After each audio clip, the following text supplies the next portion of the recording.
You're listening to The Phillip Jordan Show.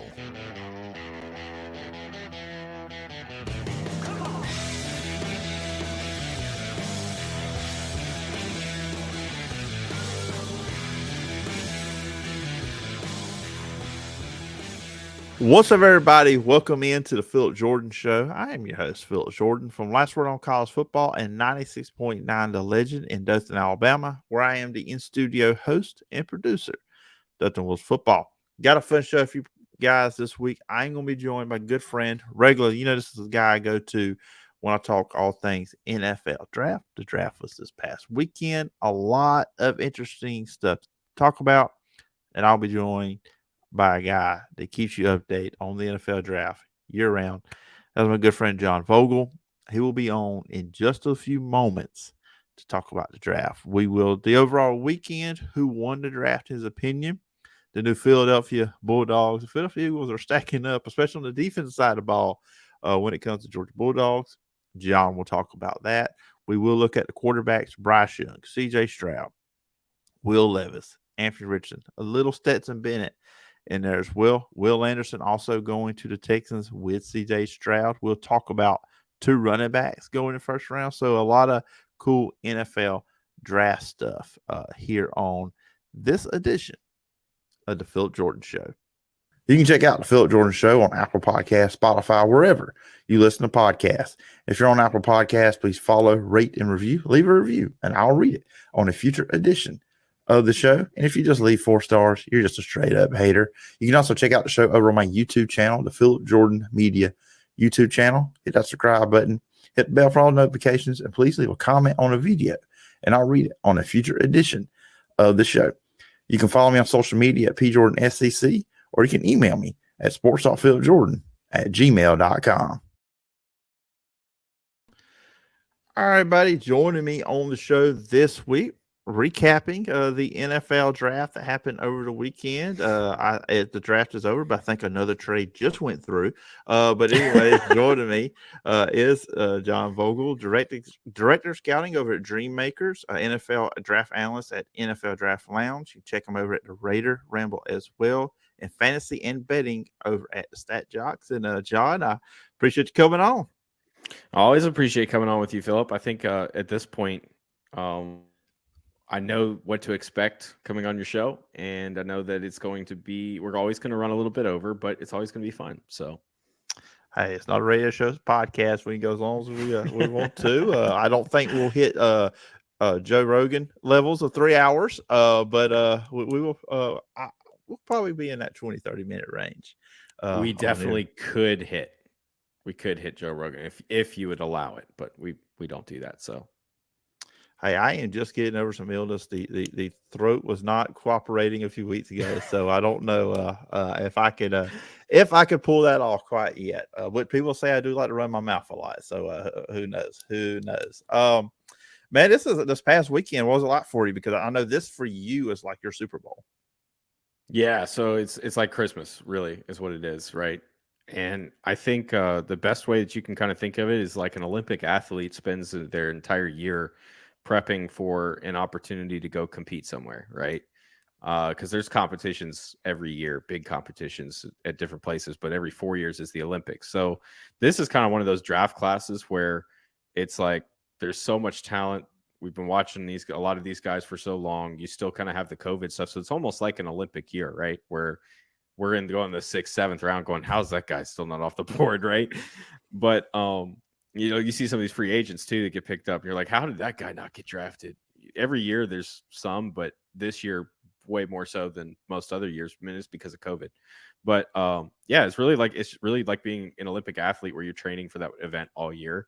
Because that's really what all the work that I do every year, all year, for 363 days, it goes into those 3 days right there. So.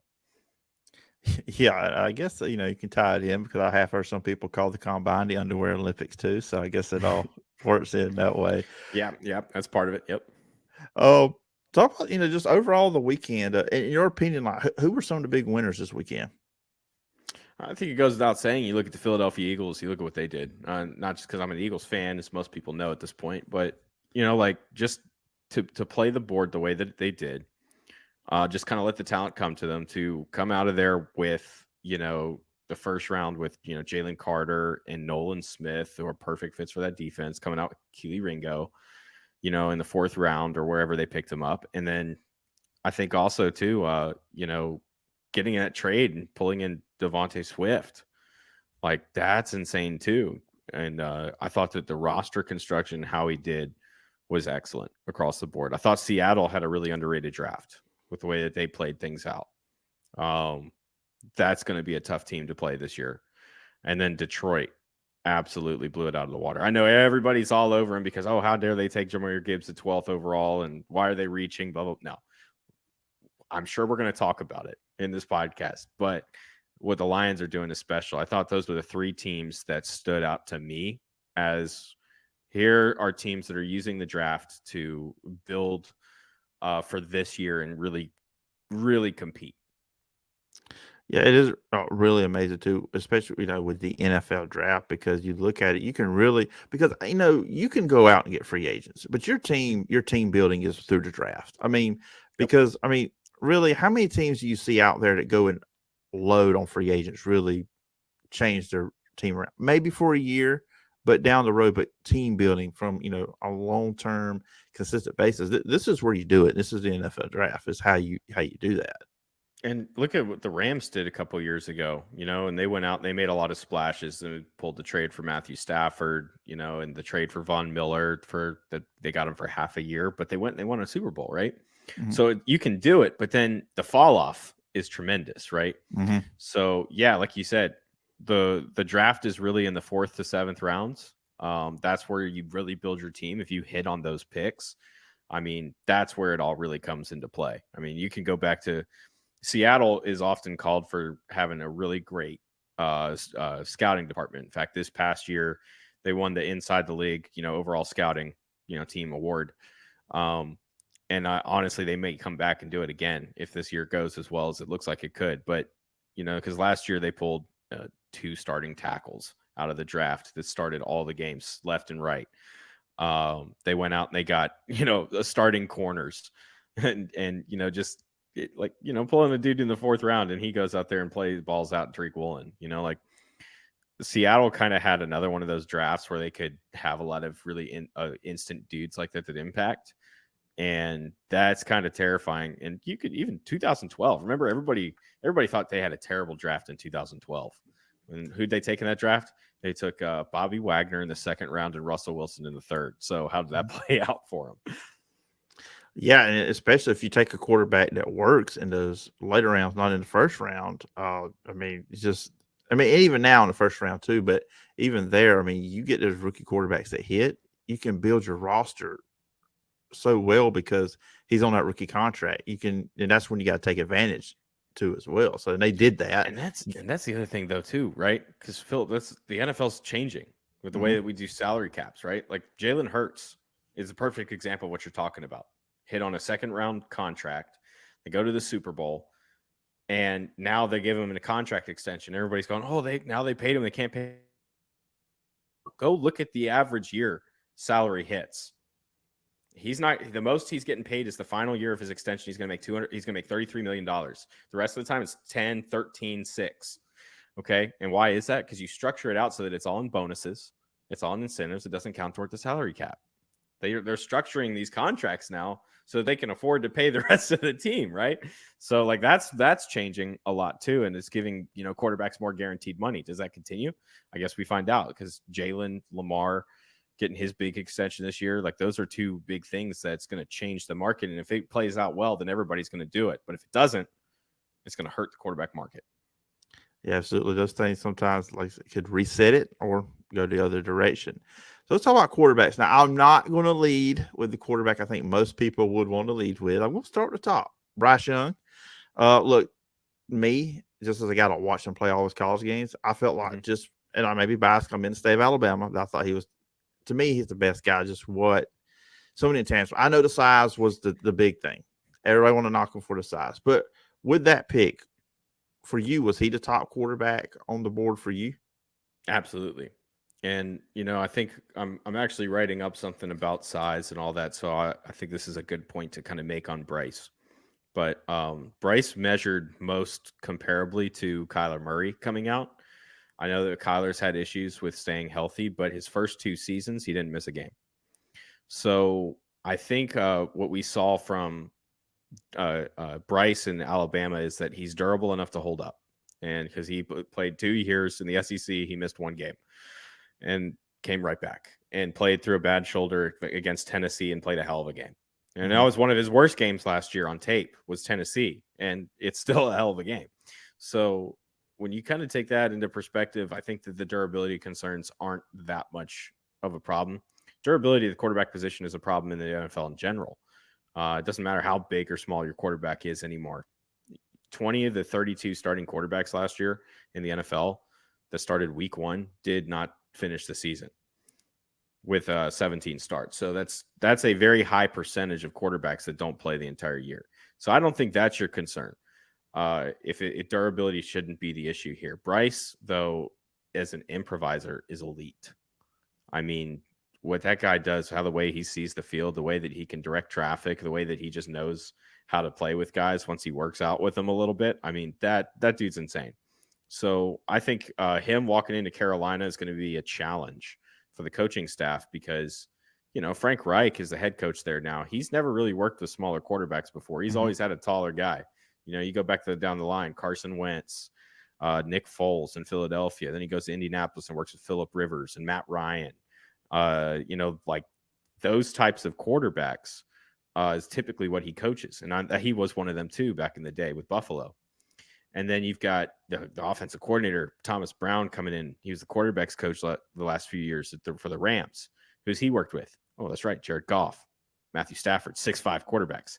And oh, wait, who's the quarterback's coach now? That's right. Josh McCown, 6'5" quarterback, right? So I think that it's going to be a challenge for the staff to figure out how they're going to build an offense that can unleash Bryce, because the way that you unleash him is when he gets outside the pocket and he improvises, and that's where he's going to be great. And they've done a really good job this offseason putting whoever they drafted at quarterback, putting talent around them. And I think that's when I look at the NFC South, to me, they're the clear cut number 2 team behind New Orleans. And who knows with Derek Carr? I mean, he's had seasons where look at the past season. It wasn't great. And then, of course, you got Andy Dalton there. And I think some people listening to this will laugh when I throw out Andy Dalton, but that's actually a good guy to be there because now if you're not ready to play Bryce Young, you've got a guy in Andy Dalton who's been in the league 10 plus years, and he can learn from him as well. So he's really, I feel like he's in a good position there and a good spot at Carolina. Yeah, and I think he starts right away, though. I don't think that you're going to have a quarterback battle. They're going to say there's a quarterback battle, but there's no quarterback battle. Bryce is coming in to start. And, they're going to make him the future, and they're going to hope that they can keep him upright. And, yeah, but having a backup quarterback is critical in the NFL now, a good one. And Dalton is a good spot starter at this point of his career. So I think that's a great point that you bring up. It looks like they're probably going to move Matt Corral at some point in the offseason if they can. And so hopefully he goes to a place that's better for him. But, yeah, I think that's kind of what you're looking at is a staff that's going to be challenged with unleashing Bryce in the proper way. And I think that's what's going to be the intrigue. That'll be what sets the tone for year 1 with them. And, the Texans getting C.J. Stroud, which, the last 2 weeks there was talk maybe he would fall or, a lot of stuff around him. Yeah. And then with the Texans, they draft him at 2 and then they trade up to get Will Anderson there at number 3. I was okay. Let's see. Oh, I see you, Texans. I see what you're throwing some splashes out there. What do you make about them? The C.J. Stroud pick, what he can be at the NFL with that team, and then of course trading up to get Will Anderson because they did give up a lot to get to that 3 spot. Yeah, so I think first off with Stroud, sometimes you see teams make picks so that other teams can't get their guy, and Stroud was kind of one of those picks where they pulled him at 2 so the Titans wouldn't move up to 3 because that trade was I'm telling you, that trade was lined up. They were ready to send in the card and the Texans flipped gears and took Stroud instead. So hey, that works, right? Stroud is he's an interesting quarterback in the sense that sometimes I think he lacks a lot of aggression, and I don't know if that's a confidence thing or if he was being coached that way. I doubt he was being coached that way with Ohio State. I mean, you got receivers you can throw, you got the craziest group of receivers you're ever going to play with. And you're doing it in college, not the NFL, But I thought that sometimes he really lacked a lot of aggression, and he really struggled in the big moments outside of the playoff game against Georgia. You go Mhm. look at the Michigan game the last couple of years. You can put both of those Michigan losses on Stroud and his inability when the game's on the line to make the bright throws. So that concerns me a little bit. But I do see the talent, right? Like I see what everybody's intrigued by. I've heard that his practice tape is just as good as that Georgia game. Like he goes out there and balls out all the time. So I hope that he's the guy of the future. I'm not set myself on banking it. Now to follow it up and come back and get a pass rusher, I mean, that's a power move. Mhm. We traded Deshaun Watson and now we have this extra first round pick. Let's go get our pass rusher too. Oh, we didn't forget about him. So Will Anderson Jr. is kind of that Khalil Mack, that smaller body type that can kind of wedge his way in and get to the passer and provide that way. He's an effort guy. I think that he's going to struggle against some of the top tackles. We saw it a couple times this year. Darnell Wright, specifically against Tennessee, really just disappeared in that game. But he's a guy that if he's going to give effort and hustle. And that's really vital on that defense. That's something DeMeco Ryans himself made a career doing, was hustle. He values that. Yeah, and of course, here in Alabama, a lot of people never remember DeMeco Ryans. He played for Alabama. It was pre-Saban, so it's like some Alabama fans like, I don't remember him playing for Saban. I'm like, yes, because they played football at Alabama before Nick Saban got to Tuscaloosa. He was under when Mike Shula was there. But DeMeco Ryans too there as well, kind of got a little Alabama flavor there with that pick as well. So before we get to Anthony Richardson, I will get to the guy that was sitting there with his family, with his girlfriend. Obviously, the awkwardness. We've seen this before in the draft. Aaron Rodgers was one, I believe. Brady Quinn was another one way back when. But Will Levis. And I'll just throw it out here. This is a guy that people thought could go at 4, be a first-round pick. He falls in the second round, Titans trade up, get him at the 33rd spot. But in your opinion, what happened? Why did Will Levis fall? Why didn't he go where a lot of people probably thought he would go? Yeah, so I met Will at the Music City Bowl this year, back in December. I guess it was technically last year, but this past December. And one of my first questions for him, when I was talking to him was, are you gonna do the Senior Bowl? That was kind of floating around. Everybody knew he had the invite. And he just kind of said, we're kind of like floating around, see if that's something that we really need to do, talking to teams. And once he said that, I was like, yeah, he's not going. Like, he doesn't want to go. And I think that rubs people the wrong way. I know me the wrong way, because if you're looking to be a franchise quarterback, I think that you need to be showing that you're willing to go do anything. And I don't necessarily think that you have to go to the Senior Bowl to play. I think that there's a lot of guys now that opt out of those all-star games for good reason. I mean, they don't have to. But, Hendon Hooker was down there. Hendon Hooker couldn't play. He just went down there to interview.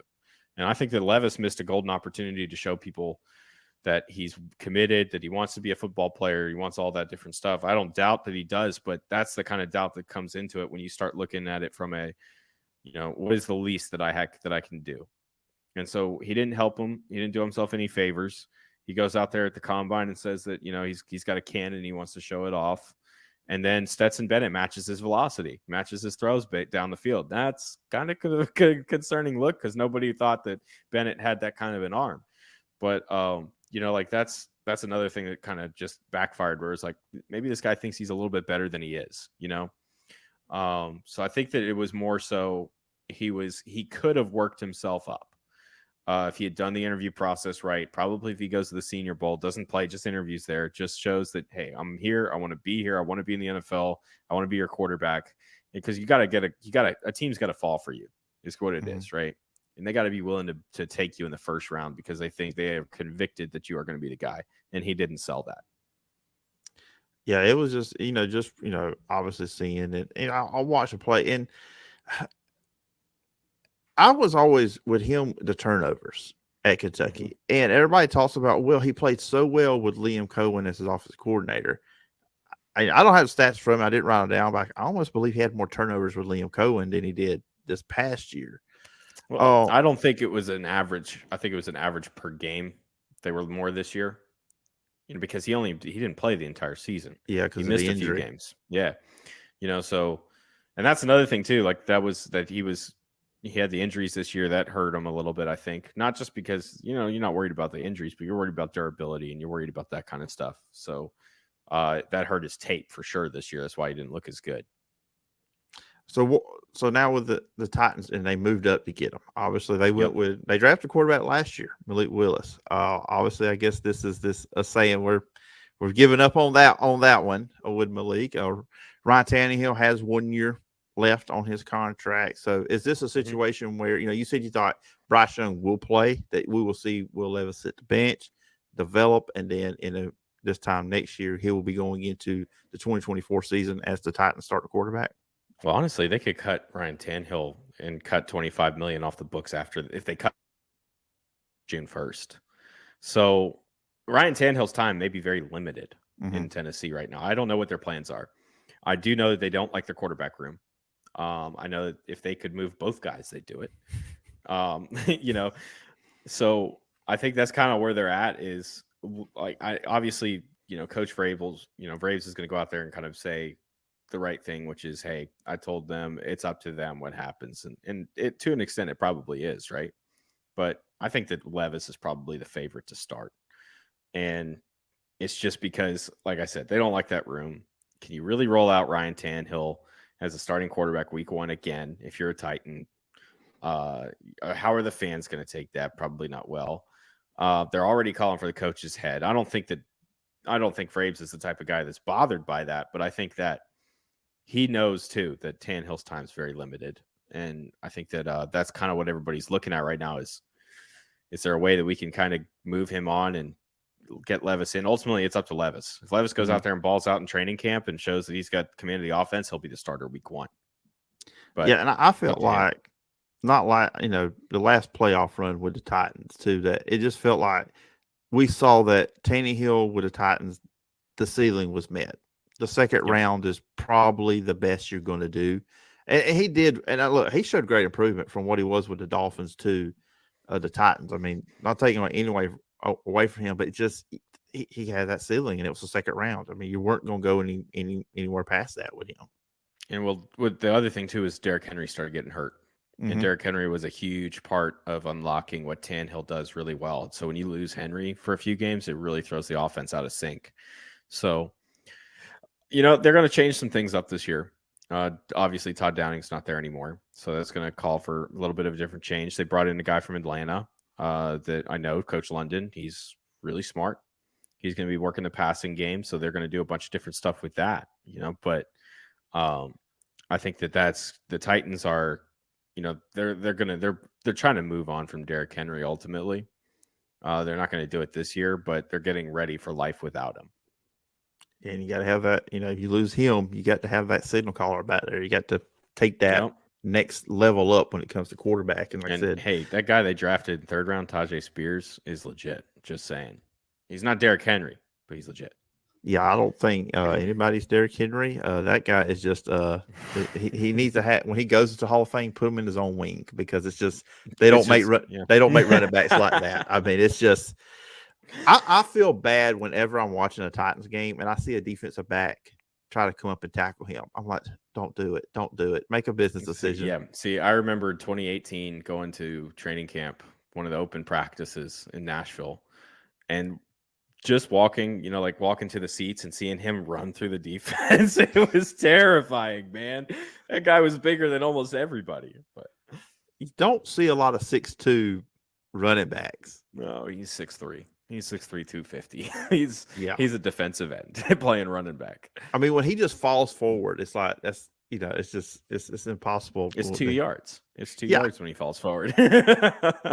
Basically. So and I didn't really think about this when I was writing my notes. We're pretty much just analyzing the quarterbacks in the AFC South, because Anthony Richardson going to the Colts. Look, I'll be honest with you, John. I'm not high on Anthony Richardson. I see the talent. I see the physical gifts. But I understand you look at it, you want to take that, you want to develop it and turn it into what it could be. But just watching him at Florida, the quarterback I saw, up and down, not great at times. But when you look at pick, I've been bringing on you. You're the analyst. You're the expert. How do you feel about Anthony Richardson and just that fit with the Colts? So I was saying this the entirety of the draft cycle. There's two teams I want to see Anthony Richardson play for. It's the Indianapolis Colts. That's my favorite place to see him go. And it's the Tennessee Titans. And the reason I wanted to see him with the Colts is because they obviously just hired Shane Steichen to be their head coach, who just was the offensive coordinator in Philadelphia for the last 2 years and developed an offense that allowed Jalen Hurts to develop as a passer and get the ball out quickly. And it's a very difficult offense for a defense to stop. And so he's going to come in here and he's going to implement the same style of offense, but now he gets an upgrade at quarterback. And we all know Jalen just became, until Lamar got his bag, he was the highest paid player in the NFL. And when you take that into consideration, and I'm saying this is a potential upgrade, because here's the thing, Jalen's got a good arm. He doesn't have a top 5 NFL arm in terms of arm strength. Richardson does. And Jalen, he might be a top 5 athlete. You can, at the quarterback position, you can make that argument, but it's not definite like Richardson. And so when you get to, I think the biggest problem with Richardson on tape was his feet. I mean, typically when you see an underdeveloped quarterback, they struggle in the pocket. They don't feel it well. They're uncomfortable. They get antsy. They start running around. For him, it's just getting his rhythm. And, he's only got 13 career starts. So in theory, that means that his bad habits, where he's not in rhythm, where he'll get out of rhythm in his drop, is not ingrained into his game. So in theory, we can work on his feet. We can build that rhythm back, because when he's on. He looks great, but he works the pocket really well. He's got a compact release. He's got the upper body mechanics aren't the problem. It's all lower body. It's all his feet and his placement and all of that with his platform. So once he gets that, I'm telling you, Phillip, in Indianapolis, Anthony Richardson with Shane Steichen as his head coach is going to be a problem in the AFC South. And people should be terrified, because this guy, think about the stress he puts on a safety just when he gets outside the pocket, man. You're playing 20 yards off because he can throw it over the top anyways. And now you got to worry. He gets outside the pocket. You're one-on-one with him. You got a decision to make. Am I going to come up and tackle a 6'5", 240-pound guy? Or am I going to let him throw it over me? We were just talking about business decisions. That's a business decision. And there's a couple of them that are being made when that happens. So I think that, he's got his ceiling is ridiculous, and it's obtainable, because his only issue is his feet. And, they tried to run him out of Florida, with that previous staff, Mullen. It's like they recruited him, but they wanted him gone. I don't know why. You play Emory Jones the entire year, and then you put him against the toughest opponent that you play all year, and then you just bench him during that game. And it's like, what are you guys doing? But that wasn't even fair. No, it was like, yeah, you got your opportunity and you suck, but he gets that new staff. They build an offense around him. He flashes at times. I just don't think it was a competent staff for a building and developing a quarterback. And so now he has that, and he hasn't played a lot, which means they got a chance to really develop him, and they don't have any bad habits that they have to break. Yeah. Well, look, I hope I'm wrong. And I'm not sitting here saying I don't think he can be good. It's just, I know the talent's there. It's just kind of the development. Like you said, he hasn't played a lot of games too. Dan Mullen made sure of that. So that was part of it. I just didn't get that, because from a college standpoint, you got a guy that's that level of athlete, that only good things happen when he was on the field. But you're right. Throw him against Georgia, especially that Georgia. It would have been tough enough your first start last year's Georgia team. Now that Georgia team from now 2 seasons ago, which was on a completely different level defensively, which is wild to say, but yeah, but yeah, like I said, I hope I'm wrong on that one. Running backs. Now, this is a position I think that we've looked at in probably the last 10 years that it's not one you necessarily want to go in the first round, unless you can just find a great player. We got 2 of them on Thursday in the first round, with the Falcons taking Bijan Robinson at number 8. And then you had the Lions taking Jahmyr Gibbs at 12. I'm a big fan of Jahmyr Gibbs. I like what he brings. He's at times Alabama's best receiver last season. And then, exactly. And Bijan Robinson, I heard a lot of people say you could argue he may have been the best overall player in this draft, what he's able to do. Both those guys, what were your thoughts? 1-2 running backs going in the first round like that, and then what these guys can bring. Yeah, so first off, Bijan made a lot of sense going to the Falcons because you have a young quarterback in Desmond Ridder. You want to make sure that he has all the weapons. They're doing exactly what the Eagles did with Jalen last year, which is okay. You got the weapons now. Go play. So they give him a really great running back, and Bijan is a really great running back, and he can help out in a lot of ways as a receiver, as a runner, pure runner. He does all that. They could have the Tyler Algiers there, Cordell Patterson's there. Now you got Drake London and Kyle Pitts to throw the ball to. You got some weapons. Mm-hmm. So that was what that pick was. That made a lot of sense. Jahmyr Gibbs made a ton of sense to me. And I know people are saying, oh, it was too early, blah, blah, blah. No. Listen, you have a 4-3 running back, 4-3 speed running back who can play wide receiver. Enough said. So what I think that the Lions are gearing up for, and I saw this, when I was kind of looking at the first round and how the Lions went and how they were picking. One of the trends in the NFL right now is everybody's going 12 personnel. One running back, 2 tight ends on the field at the same time. And what that does is when you have a defense and base nickel, now you have a size mismatch. So you have 2 tight ends and you got a defensive back in there that they're matched up on somewhere. So that creates mismatch problems. 3 of the top 4 teams that finished out that played, in the championship games last year, they ran 30% or higher of their snaps in 12 personnel. So that's what people are starting to kind of go toward. Everybody's looking for that second tight end. Everybody wants 2 tight ends. Well, the Lions are trying to be a step ahead of everybody. I'm guaranteeing you they're going to go 22. They're going to run a lot of 22. 2 running backs, 2 tight ends on the field at the same time. And Jahmyr Gibbs is going to be a huge part of that because think about it. I can put Jared Goff in the shotgun. I can put David Montgomery on one side. I can put Jahmyr Gibbs on the other. And then I can do all kinds of different stuff just with that. And then if I think David Wright is one of their tight ends. They drafted Sam Laporta. And Wright certainly wasn't bad last year. When once they traded TJ Hawkinson, he definitely stepped up. But he's definitely better as a 2. Now you got your 1 Laporta. Oh boy. Now you got 2 blockers. They can run gap, and then you motion Gibbs and you do all kinds of different stuff with him.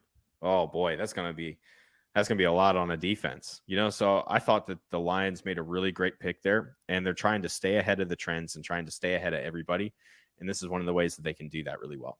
Well, personally, as a Packer fan, I hope they don't do too well. So that's. I hear the Packers love Jordan Love. No pun intended. But I hear that they absolutely love him in practice. Well, I've told people this. The NFC is not great either when it comes to the depth at quarterback now. I mean, it's different than AFC. I said, look, if the offensive line can stay healthy, which was a big issue for them last season, it wasn't just Rodgers struggling. And then if Watson and Romeo Doubs can develop, get to that next level, you've got running backs, and I think they can be good defensively. Jordan Love does not have to be Aaron Rodgers. If he's just good, he's just solid, I think they're all right. I mean, I think they could be one of those teams that gets in the playoffs. I think I'm telling you, though, Detroit, that division's going to run through Detroit this year. I'm telling you right now. The thing I worry about the most, though, they've lost an intimidation factor because Aaron Rodgers coming into your building, it was the same thing with Favre before. So, and Aaron Rodgers on the Bears, right? He owned the Bears and the Cowboys. I always like to throw that one out there. He owned Dallas too. Yeah, so, Dallas too. Yeah, Jerry Jones always wanted him. That's for sure. So, anything else with the draft? I mean, you talked off the air about Stetson Bennett going to the Rams. I really like that Sean McVay hired an extra quarterbacks coach to mentor Matthew Stafford. He can really show him what life is all about. What he's learned through his years playing football. His he's got more arrests too, I think. No, I think I thought that was a really good pick, honestly. And I know that some people thought that was too high, but Stetson's going to be in the league for 10 years as a backup quarterback. I'm just telling you right now. He's got that it factor where guys do gravitate to him, even if he's kind of lacking maturity at the moment. But he fits that type of offense. They're not going to ask him to do a whole lot other than throw the ball to who we scheme it to, and that's what Stetson can do really well. So I think that they're fine. And honestly, if we're going to talk from like a fantasy standpoint, I think Stetson's kind of one of those underrated names that you want to like pick up low key, have on your radar, because when Stafford missed a lot of games last year, and there's no real guarantee that he's going to play this entire season. So if he goes down, Bennett is the starting, So I think Bennett could come in, spot start, and surprise some people and put up some really awesome numbers that people are going to go, what the heck? Because that's just all that he's done his entire career. So, that pains me to say as a Tennessee fan, but the dude can play, and I'm going to give him that credit. So. Yeah, I told you off air. I had some interactions on social media with some Georgia fans over the weekend. So we all had some interactions with some Georgia fans. Yeah. So, anyways, hey, you guys, the Georgia fans, chill out. Y'all probably might be favored to go 3 in a row. So, y'all just chill out. Nobody's hating on your team. But as I said, everybody counted them out this past year. Just Nolan Smith, 6-6, right? That's what we all had him at. I had him going 6-6. I want to see who did that. I haven't seen it. I want to know. No. Nolan actually admitted. I think he admitted it on Sirius Radio that he made that up. You always heard the stories that Michael Jordan would go up against somebody, and they have done nothing to Jordan, but he would make a reason up in his head to be mad at him. So hey, whatever you have to do to motivate yourself. That's what Nolan Smith did, man. That's how he got his teammates hyped up to go pound TCU. Whew. So. I still feel sad for TCU after that one, but a horned frog against a bulldog. I'm sorry. I at least was hoping for a good first half. That was my hope when I watched that championship game. But John, we said 20. We're about to hit the 35 minute mark. But it's been great. Been great as always having you on, recapping, talking all this stuff with the NFL draft. But if the listeners and viewers out there wanting to check out, where's all the places they can find you? You went through the list when we started, I think. So, but Draft Lounge is where a lot of the draft stuff is. Draft Vogel on Twitter is probably the best way to follow me to keep up with it all. It all goes up there, everything I do. So, that's probably the best pitch that I've got is just follow my Twitter and you can get everything. All right. Go check them out. Great stuff. Great football content from John. And John, as always, appreciate you taking time and look forward to talking again sometime down the road. Yes, sir. Thank you, Phillip, as always. We'll be back. If you enjoy this podcast and live in the southeast area of Alabama, check out the Wiregrass High School Football Report brought to you by DGO Strategies. During high school football season, I talk with local coaches and look at the biggest stories and games. The show will be returning soon, and you can check it out on Apple Podcasts, the Phillip Jordan Media YouTube channel, or 969thelegend.com. Now, back to the Phillip Jordan Show.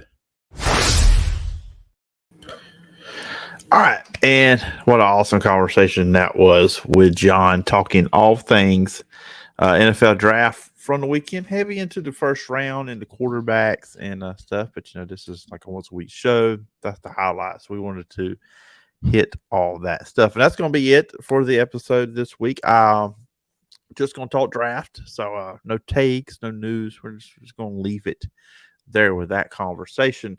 I will say this. Probably going to take a little of a break or time off from this show for the next week or two. Won't be a long one, I promise. Just a few weeks. Reorganize some stuff and just kind of take a breather from here. But just like I said, a week or two, have an episode. I may put up some best ofs the next 2 weeks for some previous conversations I've had, but plan on just refreshing. But if you do want to listen to me, you can check out the Spring Football Report. Of course, that talks about the XFL, the USFL, and all the great spring leagues out there. The Wiregrass High School Football Report should be returning very soon. We're getting closer and closer to high school football season here in Alabama. So that's going to. So I will not be far. And of course, you can read all my stuff over at Last Word on College Football. Hope everybody has a great week. Please go check out my other pods. And again, please, my content over at Last Word on College Football as well. Hope everybody has a great week. As always, let kindness be your compass. And you've been listening to and watching The Phillip Jordan Show. Thanks for listening to The Phillip Jordan Show. Subscribe to the audio podcast on Apple Podcasts, Spotify, or wherever you listen to podcasts. You can watch the show over at the Phillip Jordan Media YouTube channel. Got a question or topic idea? Email the show at sportstalkphillipjordan@gmail.com. Join us next time for more great football talk.